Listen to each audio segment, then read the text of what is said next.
vedare tinokuchingamidzai zvekare kune chimwe chirongwa pano paZim Facebook Secrets and Confessions. Tadzoka zvekare nemamwe mamessages. Regedzai tibva tapinda mumamessages edu atadzoka takakubatirai. Message yedu yekutanga yakamira sekudai so: hanzi makadi zvenyu mukoma, ndinokumbirawo kuti munge muchindiposterawo nyaya yangu makavikawo chitupa changu. Inini ndiri murume, ndine makore 36 years ekuberekwa. Ndauyawo padare renyu ndiine confession yangu iyo yandiinayo. Confession yangu mukoma Nashi yakamira sekudai so: inini ndiri munhu uya wekuti ndinotongonakidzwawo nekuti paya kana kuri kunzi inenge iri nguva yekuti ndinenge ndichiita mutambo webhora, asi tichiutambira mutambo uyu tiri mubedroom nemunhukadzi. Ndinenge ndichifarira kuti ndinge ndichizombopota ndichibayirira zvigunwe kana kutobayirira iri sikarudzi yangu kuya kwavanoti kusim 2.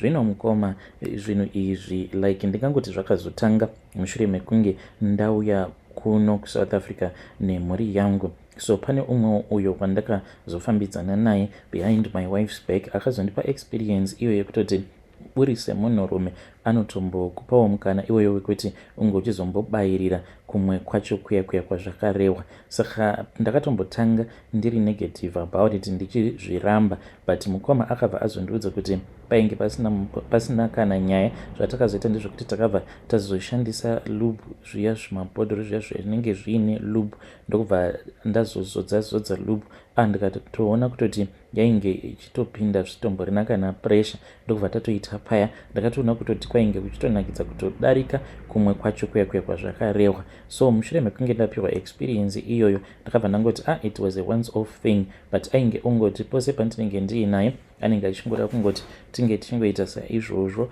nekusim 2. Kudzamara ndava kutoona kutoti ndo zvinhu zvainge zvotondinakidza kutodarika kwacho kusim 1 ikoko. Then nemudzimai wangu ndakabva ndatanga kuita sekunge ndainge ndoluza mafeelings, because kuti ndinge ndichimuudza kuti ndo zvandainge ndichida kuti tinge tichiita, ndakaona kuti zvainge zvisingaiti. Mudzimai aikwanisa kuti ndiri munhu ari very weird. Saka ndakangoramba ndichingodzokera kumunhu wangu uya kudzamara achizobva munharaunda matainge tichigara. Saka ndakazopinda bhizi rekuti wose wandainge ndofambidzana naye ndaitotanga ndatomuudza kuti izvi ndo zvandainge ndichida kuti zvinge zvichizoitika. Kudzamara ndazvoona kuti vakadzi chaivo vashoma vekuti vanenge vachizvida zvinhu izvozvo, ndokubva ndazotanga hangu kuita kutotenga chaivo, zvekutoti unototenga munhu anenge achitoda izvozvo. So ndo upenyu hwacho wandiri kurarama ihwohwo kusvika pari zvino. Ndine umwe uyo wandiri kufambidzana naye wemuno muSouth Africa. Saka mukadzi uyu wandiri kufambidzana naye naiyewo atori nemurume wake. Saka akabva azondiudza kuti the reason as to why iye achida kufambidzana neni, it was also because anodawo experience iyoyo. Zvino anonyara kuti ange achiudza murume wake kuti izvo ndo zvaanodawo kuti ange achizoitwa panguva iya yekusika bonde. Saka chazondiunza pano ndechekuti tine zvimwe izvo zvatakazotaurirana mazuva adarika awo. Saka akangondifonera akanditi pane zvandiroda kukukumbira, ndobva tatanga kutaura paWhatsApp paya. Ndaitofungidzira kuti maybe ainge achida kundikumbira mari, but kwete bodo. Akabva anditi iwe ndine imwe experience yandinowo kuti ndinge ndichizoita newe. Ndikabva ndati hapana kana problem. Akanditi asi usazondiramba kana ndikakuudza. Ndikabva ndati kwete, handingamborambi. Saka akabva azonditi ko wakamboita bonde here uri mumba imwe chete but muri vatatu? Ndikabva ndati kwete.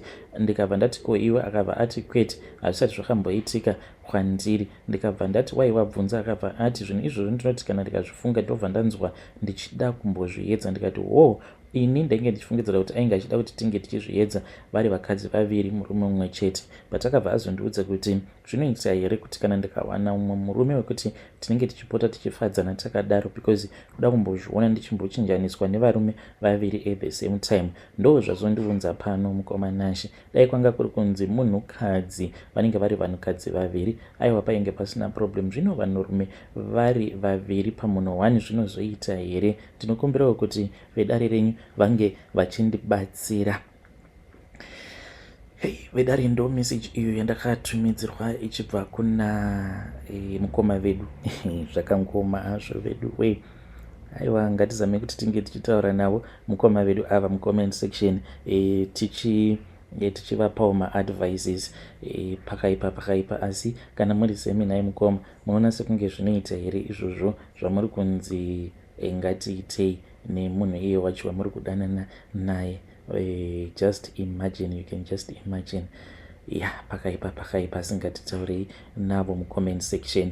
Regedzai tibva taenda panyaya yedu inotevera. Nyaya yedu inotevera yakamira sekudai so.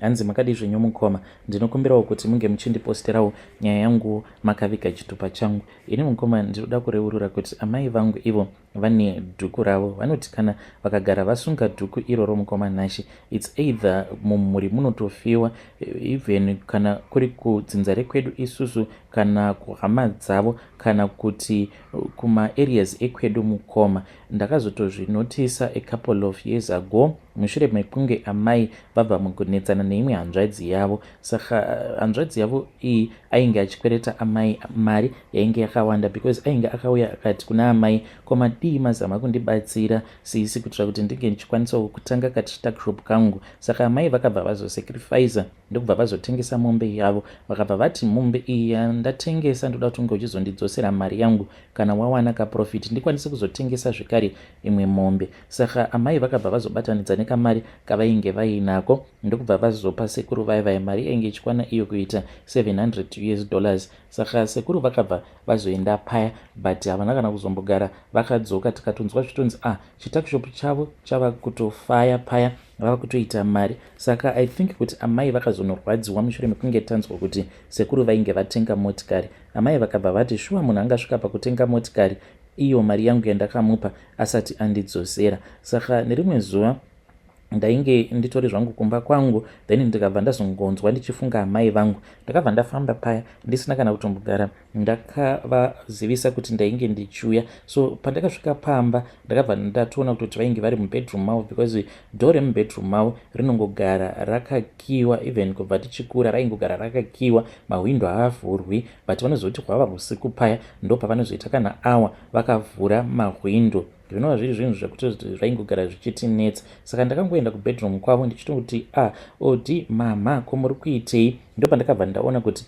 amai vangu vainge vari musho kudaro, but vainge vakawaridza kabhuku kavo kelight blue pafloor vachinamata. Vakavhunduka amai vangu, but vakaramba vachingonamata. Vakanditi iwe vhara door. Vakaita zvezva zvehasha, vakabva vanditi usanditarisa, tarisa kusaidi. Izvo chiso chaamai vangu chainge chatoshanduka kuita chiso chedhimoni. Mukoma ndakada kuvatarisa amai vangu, but ndakatemwa noumwe musoro zvekuti ndinge ndichizotopora. Amai vangu vakazonditi vhura mumukanwa mako, ndokubva ndazovhura. Amai vakabva vazoya vakazondisvipira mumukanwa mangu. Ndakabva ndatanga kudikitira, ndokuzotorikabva kwandakazoita. Vakabva vandituka vakati handiti ndanga ndakuudza here kuti usanditarisa. Saka amai vakati vachinamata paya, but handingati kunamata, because vainge vachitodeketerera zita rehanzvadzi yavo sekuru vaya vekuvavhara mari. Vakati vapedza kudeketerera kudaro, ndopa vakabva vazotora kabhuku kavo kaya kelight blue, ndokubva vanokati shwe mumusoro. Vakabva vati iwe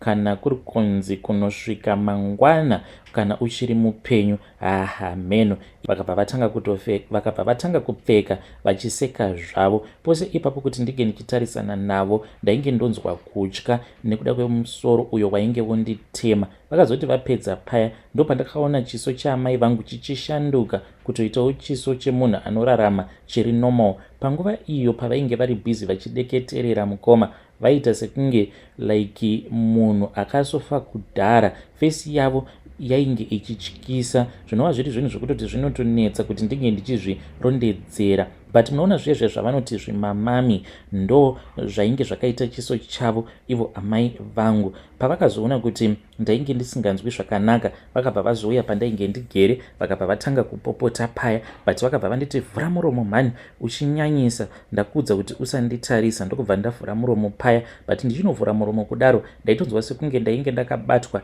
shaya dzangu idzi. Ndokubva vazondisvipira mate mumukanwa mangu, then ndipo pandakabva ndazorikavha paya. So mushure mekunge ndarikavha, amai vakazoti vapfeka ndokubva vagara pasi vakatanga kuseka zvavo. Ndikati ko munogosekeiko? vakabva vati wandibata mwanangu. Mangwana acho makuseni ndo patakabva tazonzwa zvichinzi sekuru vainge vakatungwa nemombe. Saka vanhu vaingoti sezvo mombe yacho inge isina kuvakuvadza, mangwana acho makuseni ivo ndo pavainge vachazoendeswa kuchipatara, because hanzi vaingoti ndiri kunzwa kurwadziwa, but vairatidza kuti vainge vari right. Pakuzoenda pakuzonorara hanzi vakangorara vachingogomera, then ndokubva vazongofira vari kuhope. Pandakanzwa kuti sekuru vainge vashaika, mukoma kana simba rekuti ndinge ndichichema ndakarishaya, nekuda kwekuti zvose izvo zvainge zvakataurwa naamai vangu zveshuwa ndo zvainge zvatoitika. Amai vainge vakataura kuti sekuru vangu vaifanira kuti vange vachizofa the following day, zuva risati rabuda, otherwise ivo amai shavi rainge riri pavari rainge risiri shavi rechokwadi, ndokubva vaita bheju yavo. So ndo pandakabva ndazotanga manje kuronda history, ndikabva ndatanga kuona kuti pose apo amai vangu pataivaona vakapfeka kadhuku kavo kelight blue, then mumuri maitofiwa, kana kuti kumaraini ekwedu kunobva kwatofiwa. And amai vangu dzimwe nguva vanototi kana vachitoenda kurufu paya vanenge vaine madhuku avo maviri avanopota vachichinjanisa, vanongobva panenge paine vanhu ndo izvo zvinoitwa naamai vangu. Ndiyo secret yavo iyi yavakandiudza, vakanditi please ndapota mwanangu, kunyange zvikanzi kwauya chinenge usazombofa wakazivisa kana ani zvake, especially hama dzangu. Hei vedare, ndo message iyo yandakatumidzirwa ichibva kuna vanzvadzi vedu. Zvakangoma hazvo vedu we. Please ngatizamei kuti tinge tichitaura navo vanzvadzi vedu ava mucomment section pakaipa. Ndakavabvunza kuti munonamata here vanzvadzi, vakati kwangu ndinonamata. Ndikabva ndati kana muchinamata iyi haisi secret yekuti mungatoti you are going to keep that secret, tsvakai vanhu vekuti munge muchiudza, nekuti mangwana maybe amai venyu sezvo imi muchiziva masecrets avo, shavi riya kana vava kunofa maybe shavi riya richazoti saka uchazondisiya ndichichengetwa nani, which means kuti imimi ndimi muchazosara muine shavi racho iroro. Ishavi rehuroi, musambonyepirwa naamai venyu kuti ivo havazivi kuti ishavi rei, ishavi rehuroi. Ngatitaurei navanzvadzi vedu ava mucomment section. Regedzai tibva taenda panyaya yedu inotevera. Nyaya yedu inotevera yakamira sekudai. Hanzi makadi zvenyu mukoma, ndinokumbirawo kuti munge muchindiposterawo nyaya yangu makavikawo chitupa changu. Ini mukoma handiziviwo kuti why Mwari vakasarudza kuti ndinge ndichizosangana nemuedzo wakadaro, because zvaizvezvi munhu wacho wandakaponda in self defense, murume uyu anogara achingondinetsa. Zvino handinawo munhu ari kuda kumira neni, ende mukuzonofamba umu ndiri kuudzwa kuti vehukama ivo vari kungoramba vachingosundidzira mweya wake kwandiri, even though mweya wake uchida kumboenda uchida kunobudirawo kune mamwe mafamilies, but vekwedu mukoma vazhinji vacho vakaromba. Saka mweya wewe uri kungoramba uchingodzotswa kwandiri, and to be specific mweya uyu uri kuenda uchinogara pamwana wangu uyo ari mugrade 5 izvezvi. Mwana uyu kana kuchikoro hachatombokwanisa kuenda kuchikoro because of mweya uyu. Sometimes anokwanisa kuti kana ari kuchikoro ikoko nguva zhinji anodonha kana kuti anoita noise, violence iya yekuti anenge achida kana kutorovana nematicha. Pane pamwe paakatombobabanga ndokubva azoenda naro kuchikoro. Lucky enough banga iri rakabva razvoonekwa neimwe friend yake, then friend yake ikabva yazoenda ikabva yazonoudza vamwe teacher avo vaainge akabva mukunetsana naye, zvichireva izvo kuti mwana ainge atopindwa nemweya wakashata wekuzoponda teacher vaya. So zvakaitika mukomana chinhu zvekudai. So ndainge ndiine umwe mukadzi uyo wandainge ndichidanana naye, uyo wandainge ndakangosangana naye mumabhawa umo matinonwira tichitandarira. Saka takabva tazowirirana paya, then ndokubva tachizotanga kudanana. Saka mukuzonodanana kudaro nerimwe zuva ndakati ndiri kumba kwake, after tataurirana ndamuudza kuti ini ndainge ndichida munhu chaiye, ndainge ndisingade kuti iye ange achizoita zvekutengesa muviri wake, ndokubva azobvuma paya. Saka ndainge ndava kupota ndichienda kumba kwake. So ndakazoti ndiri kumba kwake, ini handina kuziva kutoti izvo zvatainge takataurirana takavimbisana zvinhuwo zvaainge akatovimbisanawo neumwe murume zvekare, saka ainge otichinjanisa. Saka ndakati ndirere kumba kwake kudaro, mukomana tainge tisitomborina kana kutomboloka zvedu door, ko ndaikuzivei kuti ainge aine umwe munhu, we were just relaxing kudaro. Takangokaruka dhoo ratongovhurwa, ndikabva ndamuka paya very fast ndichinobatidza light, ndikabva ndaona kuti painge paine umwe murume uyu ainge akadhakwa and ainge achirakidza kuti he was in pain because ainge achichema, ainge avhunduka nezvaainge asangana nazvo, ndokubva atanga kunetsana nemukadzi uyu wandainge ndichifambidzana naye, achimuti saka iwewe shuwa nemari dzangu dzose idzo dzaunodya ndozvaunoita izvi kana ndisipo. Vakanetsana paya, saka inini ndainge nditori busy ndichitopfeka nhumbi dzangu. Murume uyoyo paakazononditarisa ndokubva azonobata murume uyu akazoti achizononditarisa ndokubva azotora banga ndokubva ada kunondibaya naro banga riyaya.